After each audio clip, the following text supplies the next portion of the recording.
My name is Diana Rigg from PLD, and today we're going to talk about pronouncing the alphabet sounds. The alphabet involves uppercase, lowercase, letter names and letter sounds. However, why is it essential to place a particular focus on lowercase alphabet sounds? Why? It's your fastest pathway into literacy.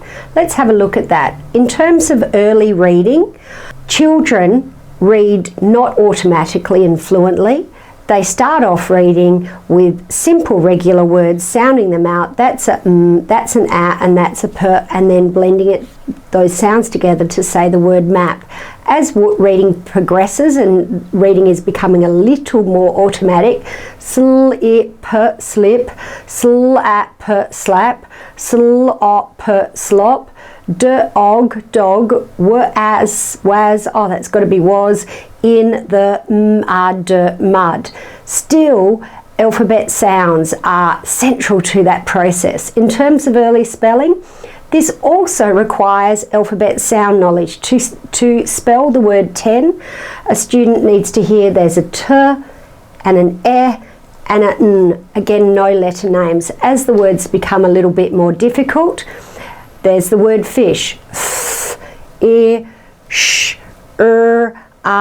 sh. Again, alphabet sounds and phonic sounds rather than letter naming. So, it is an essential pre-literacy skill that alphabet sounds and phonic sounds are established. Now, before I start the demonstration with the modelling how to teach the alphabet sounds, there's two rather tricky alphabet sounds. Q is quite difficult because there are two sounds there. There's a k and a w that are represented or associated with the letter Q. And in terms of X, there are again two sounds, k, s, x. Sometimes with the PLD range, we talk about these being the tricky graphemes. Now, there are two alphabet sounds that are really commonly mispronounced. With wet, woo. With W, it's the W sound. With Y, it's the Y sound rather than Y. Again, common mispronunciations. Now, here come the demonstrations. Demonstration 1, just a basic set of flashcards that all you need. This is the S, T, whoops, P, E, N,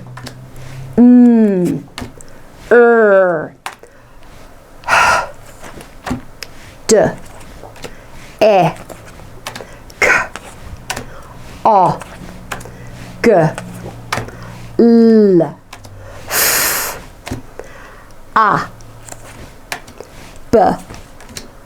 Now we're not going to say W, W, J, V, Z, and again the difficult sound that's sometimes pronounced as y, y. The tricky grapheme where there's two sounds, k, w, qu, and lastly another tricky one, k, s, x, x. In terms of a second demonstration, with the PLD process, particularly for young students, we associate each of these letter sounds with an action. What's this sound? S. And what's this sound? A. And what's this sound for tiger? T. And what's this sound for pop? P. And what's this sound? Itchy? I. And what's this sound for nose? N. What's this sound? M for mix. And for rabbit. And what's this sound?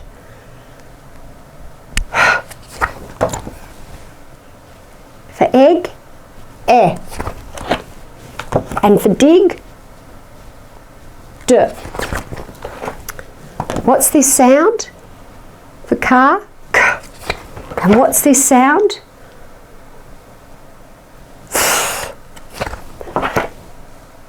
For lip, l. For glasses or goggles, g. Octopus, O. And what's this sound for up? A. And for book? B. Now, for wind? Ooh. Jet? J.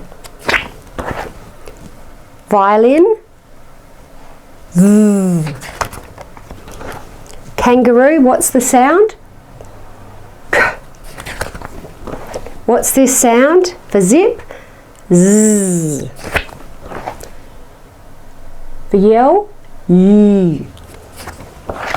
And what's this sound? Qu. And what's this sound that's usually at the end of words? X, x, for box. We can go further than this, and this is what will happen over time.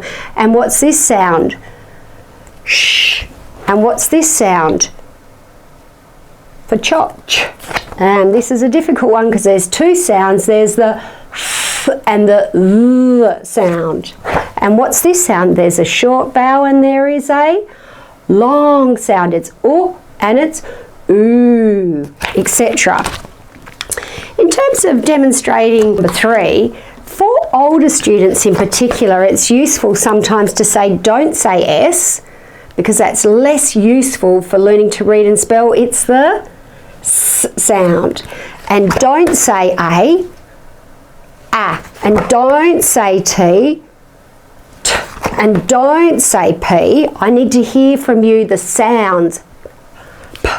And don't say I, or you know I need you to be very good or learn to be very strong with the sounds. And don't say N for dig. And what's this sound for car? K, etc. Now, when English isn't a first language, saying and pronouncing the alphabet sounds often makes people feel really uncomfortable. Now, if you are in this situation, what I'd suggest is do the visual of the mouth with either all the alphabet sounds or just the ones that you feel uncomfortable pronouncing. What's this sound? S. And what's this sound? A. And what's this sound? T. And what's this sound? And what's this sound? And what's this sound? And what's this sound? And what's this sound? And what's this sound? And what's this sound? For egg. E. And what's this sound? And what's this sound? And what's this sound? And what's this sound? L. And what's this sound? Etc.